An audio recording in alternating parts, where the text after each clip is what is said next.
tienen y los que necesitan estudiar, sin lugar a dudas. Vamos a hablar de lo que hoy vamos a tener un día muy especial con respecto al transporte público de pasajeros, porque vamos a hablar con la concejal Carla Livelli, que va a venir a contar un poco más.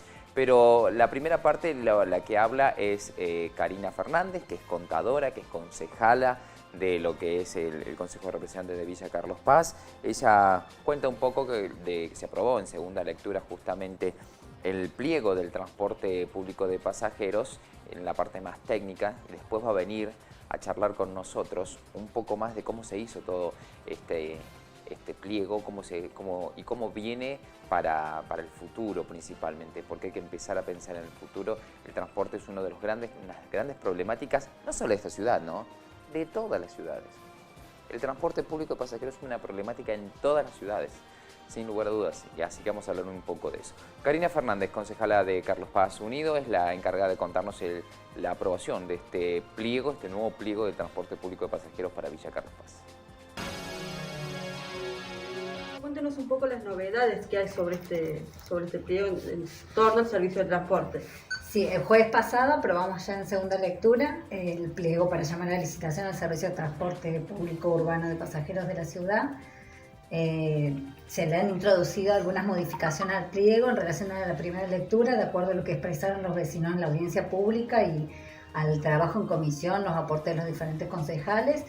Se han hecho algunas modificaciones, una de las más importantes, consideramos nosotros, ya desde el bloque de Carlos Paz Unido estaba la intención de incrementar el porcentaje de las unidades adaptadas para personas con discapacidad del 30 al 60%. En base a los aportes que se hicieron en las comisiones, se le dio a ese artículo una gradualidad donde la empresa debe arrancar prestando el servicio con el 30% de las unidades adaptadas, pueden ser rampas o autoelevadores hidráulicos. El 30% restante deben ser obligatoriamente autoelevadores hidráulicos porque se ha comprobado que es muchísimo mejor para la accesibilidad de las personas y tiene un plazo de un año para adecuar el 30% restante. En el caso que se amplíen recorridos o líneas, todas las unidades que se incorporen tienen que ya venir equipadas con autoelevadores hidráulicos y la intención es ir al 40% acuerdo entre la empresa y la autoridad de aplicación para que lleguemos en algún momento a que sean todas las unidades adaptadas también. ¿Qué fue lo que más expresaron los vecinos en torno a la necesidad del transporte urbano? En la audiencia pública pudimos escuchar sobre todo cuestiones relativas a la empresa que está prestando servicio ahora. Sabemos que es una empresa que está mediante un contrato precario de emergencia, como se viene haciendo desde Carlos Paz Unido. A lo que tiene el gobierno es a ir regularizando todos los servicios públicos. En el caso particular del transporte, el señor intendente, después de poder recabar todos los elementos jurídicos necesarios para no tener inconvenientes, rescinde el contrato con la empresa anterior, Autobuses Santa Fe. Pasamos a un periodo de transición con un transporte de emergencia, donde es fundamental recalcar, y como es intención en los otros servicios también desde parte del gobierno Carlos Paz Unido, absorber a todos los trabajadores para que esas familias estén tranquilas, puedan tener estabilidad y continuidad en el empleo. Todos los trabajadores fueron absorbidos por la empresa del servicio precario y el nuevo pliego también prevé que todos esos trabajadores que están actualmente prestando servicios sean absorbidos por la empresa que gane la licitación. En cuanto a una de las principales cuestiones que pudimos escuchar en la audiencia era los recorridos, que no había demasiada frecuencia. Lo que se está planteando acá es una plataforma de salida evaluada de acuerdo a la demanda.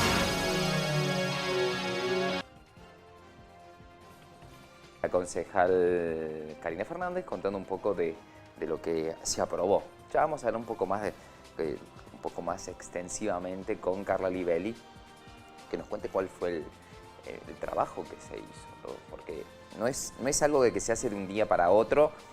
Yo muchas veces pregunté, recuerdo que cuando andaba tan mal el transporte de la villa, y decíamos todavía falta al próximo intendente, cuando estaba Esteban Avilés decía, al próximo intendente recién le va a tocar el tema del transporte público, que va a ser difícil. Justo vino la pandemia, bueno, la pandemia dentro de todo estiró un poco los plazos. Digo, había que trabajar, había que pensar mucho, había que ver cómo, porque esto tiene que ser un negocio para la empresa que viene, porque tiene que ganar plata, si no nadie viene a hacerlo por caridad. Al transporte público.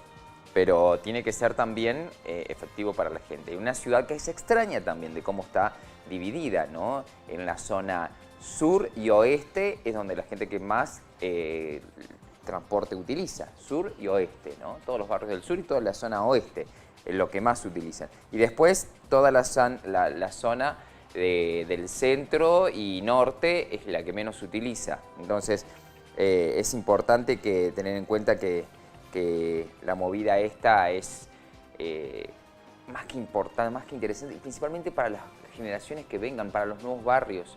Le pasó a Altos del Valle, que no tenían en su momento transporte, es un barrio muy grande, sin lugar a dudas.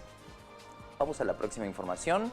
En este caso, bueno, hacemos el corte, si no, hacemos el corte. Estamos esperando una comunicación para hablar vía Zoom de un espectáculo que se va a realizar en Villa Carlos Paz, que ya hablamos de ese espectáculo, pero vuelve a nuestra ciudad, al Teatro Acuario, así que el Burlesque Club, ya vamos a estar hablando un poquito de todo eso. Hacemos una breve pausa y ya venimos.